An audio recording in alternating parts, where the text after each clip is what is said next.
Naruto does not have a lot of retcons, contrary to what many people in the community would like you to believe. And while a retcon isn't inherently bad, and pointing them out isn't necessarily criticism, I think it's in our best interest as people who claim to be media analysts to properly learn the definitions and applications of these narrative devices, which is why today I want to look at a video by another Naruto creator, Dygoknight, to kind of use as an example for the problem I have with the Naruto retcon trend. This won't be a typical debunk, as I do agree with a large portion of the video. However, I will be correcting the points I disagree with, as well as highlighting the points that I don't. But before we begin, I want to ask if you would like and subscribe. I'd greatly appreciate it. Now, before we get into any meaningful discussions, we first have to define what a retcon is. The Oxford Dictionary describes a retcon, short for retroactive continuity, as a piece of new information which imposes a different interpretation on previously established events/concepts, often employed to facilitate a dramatic plot shift or account for an inconsistency. Now, just by the definition, there is no negative connotation, barring its occasional use to patch up an inconsistency. However, as with many Naruto fans, Dygoknight gets the definition wrong, which kind of makes all of his points later inherently flawed. Well, the word retcon is short for retroactive continuity, and retroactive continuity is the act of introducing a new element into the story that contradicts previously established elements. This definition does not work, and that's because, as we've already established, a retcon isn't inherently negative, and Dygoknight knows this since he says so himself. A lot of people equate the word retcon to plot hole, and they're not the same thing. Some retcons, hell, I'd even say most retcons in the Naruto series are great for the story, and I like them. A retcon cannot be a contradiction by both his and my definition, since a contradiction is inherently negative. To contradict something means to state or show that the opposite of something is true, or to be so different from something that they cannot both be true. For example, Minato having Kurama sealed inside of him while revived as an Edo, but Hiruzen not having Orochimaru's arm still sealed inside of him is a contradiction and a plot hole, because a contradiction is literally that, a plot hole. These two things cannot exist with each other, and as such they contradict each other. If all retcons were contradictions, then not only would all of them be plot holes, but as I said, they would be inherently negative. An example of a retcon that doesn't contradict previously established concepts is the addition of the nine-tailed beasts. In the first section of the story, both Kurama and Shukaku, who barely even have names at the time, were established to be spirits of immense power. Kurama was described as a demon fox spirit, akin to a natural disaster, while Shukaku was fabled to be the spirit of an evil priest. It's later revealed that they weren't actually spirits, but rather part of a group of 9 manifestations of chakra that have existed for hundreds of years.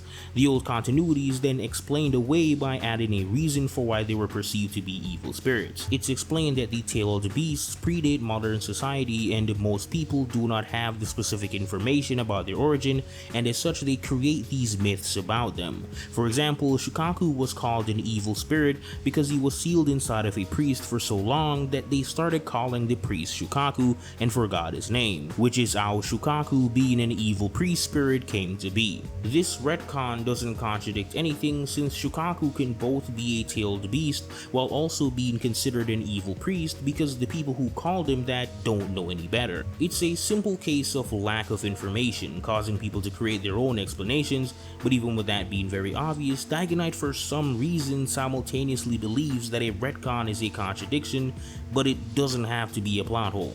Yes, a retcon could create a plot hole if you're not careful with it, but it doesn't necessarily have to. But even though we both agree that this is a retcon, our reasonings vastly differ, as do our justification. Dygoknight believes for some reason that Jiraiya not mentioning the other tailed beasts when talking to Kakashi about Naruto makes the tailed beast a retcon. The explanation Jiraiya gives to Kakashi when they finally meet again would include all tailed beasts. He would mention something about them. This is not proof of anything. Kakashi and Jiraiya only care about Naruto Naruto, so why would they mention the other tailed beasts? The entire conversation is a discussion about Naruto's safety and his training in the future.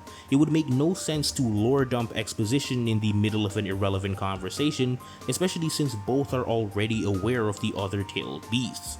We also don't know when this conversation took place, and it's highly likely that it happened after the Sand Shinobi left the village.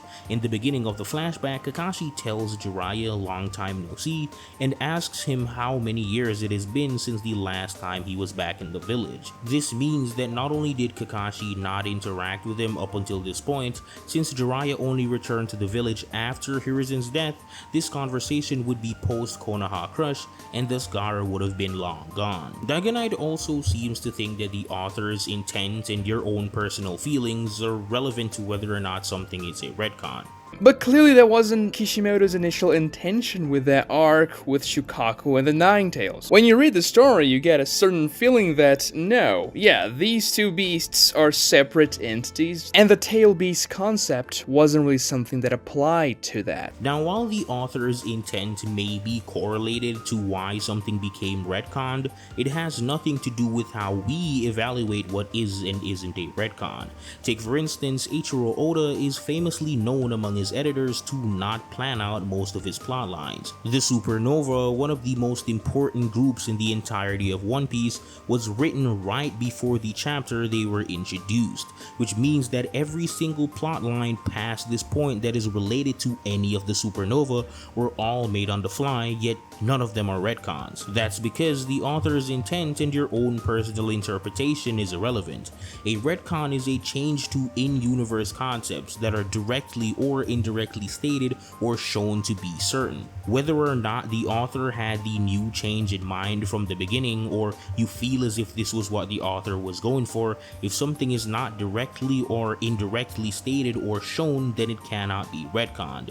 You can only retcon confirmed information. If the information isn't confirmed, then on what grounds are you making the change? There's nothing to retroactively change if that thing isn't confirmed by the series to be true. And it works both ways. If the author planned the story out but changed the information he previously established, then he still retconned that information. But now that we fully established the parameters of a retcon, let's look at some other supposed retcons that Dygoknight brought up, with his first being the introduction of Kaguya. The only retcon that I absolutely despise in the Naruto series is the Black Zetsu Kaguya and the Otsutsuki retcon. I mean, they're pretty much the same thing. Also, the reincarnations of Naruto and Sasuke being Indra and Ashura, it's all connected to the Otsutsuki clan, and that's a massive retcon. Or are you gonna tell me that when Kishimoto started writing Naruto, he was like, yeah, this world, it was created by alien gods that gave chakra to mankind? No, obviously not. And it absolutely ruins the story so much so that I ignore everything that happens after Black Zetsu stabs Madara from behind, because it's terrible. If that didn't happen in the Naruto story, Naruto would literally be a 10 out of 10 manga. But alas, not everything can be perfect. Some retcons, like this one, are terrible. And this retcon kinda requires Kishimoto to rewrite the entire history of the Naruto universe. Again, as I've said before, the author's intent has nothing to do with whether or not Kaguya's introduction was a retcon. Kaguya's introduction doesn't change anything, it simply adds new information that builds upon previous information. Kaguya is name dropped in chapter 646 as the progenitor of chakra, and before that, nothing was known about the origins of chakra. She's called an Otsutsuki in that chapter, and we only start hearing about how chakra came to be after this point. And it's not like she was just randomly added either. Kishimoto had already been brainstorming the ending, including Kaguya and Naruto vs Sasuke since the Pain arc. And then there are some retcons that kinda change how the series operates in terms of its power system. For example, do you remember that the Chidori wasn't even a lightning style jutsu in Naruto Part 1? Nor was Temari's wind style jutsu. She never says wind style, fan blowing thing. Never. That's because in the beginning, the Naruto power system wasn't completely based on the 5 element transformations and Yin and Yang release as well. It was supposed to be something far more varied. This is just not true. We were introduced to the 5 elemental releases in chapter 17 with a full diagram showing all of them. And even if what he meant was that the specific designation of wind style and lightning style wasn't a thing, he'd still be wrong since Sasuke literally uses fire style fireball jutsu in chapter 4. So at this point I fail to see how anything got retconned here. But besides that, I know I said I was gonna highlight the parts that I agreed with, and so far I haven't really been doing much of that, but there is one point that Dygoknight makes that I think a lot of people need to hear. Especially when you have this grand plan, and when you don't know your series is gonna turn out so successful that it's gonna be actually much longer than you anticipate. Retcons are bound to happen because you are going to have new ideas as you are writing the manga. This is so true on so many levels. Mangaka are worked to death on weekly releases, having to plan, write, script, and draw 19 pages of a manga in just a couple days. And when writing a 700 chapter series, you're gonna have second thoughts about certain stuff, especially when it doesn't align with how the story is flowing now compared to 500 chapters ago. So in my opinion, I think we should give them all some grace. But anyways, that's it for the video. Make sure to like and subscribe and become a member to support me and the channel. Bye B.